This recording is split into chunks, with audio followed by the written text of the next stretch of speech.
Hi, it's Father Peter again. I'm here with Jenny, our youth coordinator, youth director. You can see our church in the background.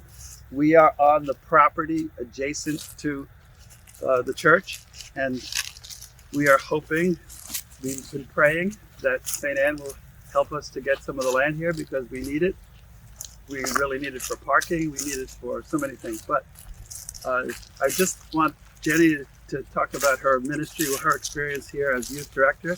It's a difficult job, a challenging job, and she got the job and got hit with COVID. So tell us a little bit about what your ministry involved before COVID, during COVID, and now. So definitely before COVID, it was a smaller ministry, and it was just starting up. When COVID hit, it took a big toll on us because some of our youth members actually were impacted by it in their families, with their friends, at school.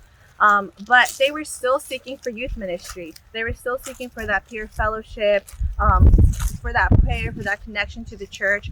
And so one of the biggest goals we had here at St. Anne's was to continue providing for our parishioners, despite the fact that there were so many obstacles in our way, and there were so many people telling us otherwise.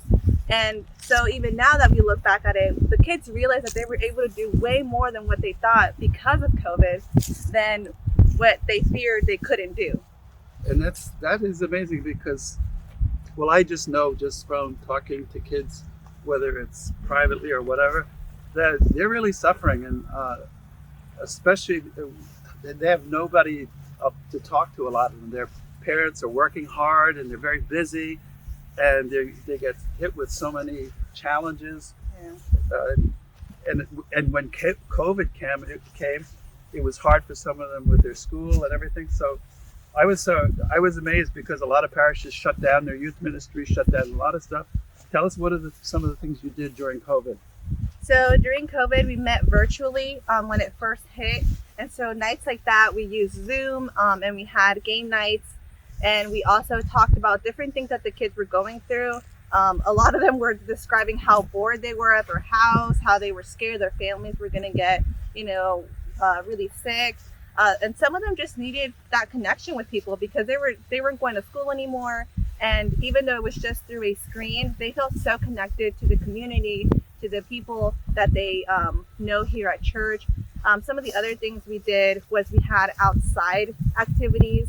We would have bonfires. We would come out here and camp out for the night. And so a lot of our stuff was a lot different. It was a different dynamic, but we still continued meeting and of course following the COVID precautions that were very, very strict at that time, which made it a little bit difficult, but with prayer and with encouragement, they continued to meet. And yeah, you even had movie nights, but you also had virtual meetings too. Yeah. And when you started, there were two small separate groups, an English group and a Hispanic group, right? Mm-hmm. Yeah, so when I first got here, there was an English-speaking group, and then there was a Hispanic group. And to be honest, I thought that was really unnecessary. I think that all youth are here to learn more about God, to get close to God. And there was a lot of separation during that time. And so I brought both groups together, and it's honestly worked out so great because they're able to learn from each other through different cultural ideas and things that they do. And it brings their faith to become one and not to seem that it's two different faiths. The other thing that you reached out to other younger groups and older groups now. Yeah, so at first we only had a high school ministry, and then now we have a middle school ministry, and we're moving into a young adult ministry. And it's through time that we've seen these needs. There's different groups, and they all need something different. So it's nice to be able to provide something for all ages. Just tell us a little bit about your faith. I mean, how this has helped you. I mean, I know that you created a real bond with the youth, but how has this affected your faith, or how has your faith helped you? I think that just working with people here at church, especially the youth, it helps me realize that you're never too young, you're never too old to be called by God. A lot of people question me as to how I became so close to God at such a young age. And in all reality, it was simply just by seeing how close other young people could be to Christ. And, these kids are people who don't know that much about God to start off with. And following them on that journey just is a big reminder to me about who God is in my life and who God calls me to be. So it's really helpful, walking with them and being able to talk a little bit about how I have come so close to God. Is there any like looking back, let's say 20 years from now, if you look back on this time, like is there one incident, person, or event or something that comes to your mind a lot? In regards to my faith? Yeah. I would honestly have to say you, Father Peter. When I first started coming here to St. Anne's, it was my only service at that point was the announcements, and it was simply by Father Peter asking me very spontaneously at the beginning of Mass, the one that I attended at that time. He was like, "Hey, can you come and do the announcements?" And I was like, "Oh, I've never served the church before. I don't really know what to do." And he was like, "It's okay, you got this. Just go up there." And I was like, "Okay." And then after that was when he was like, "Why don't you start helping more?" And so I did. And so Father Peter's definitely one of those people that encouraged me to participate here at St. Anne's.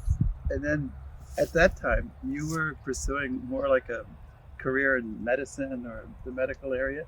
Yes, for sure. So I actually had my goals set on being a nurse, but we all know that God has different plans that are way better than ours.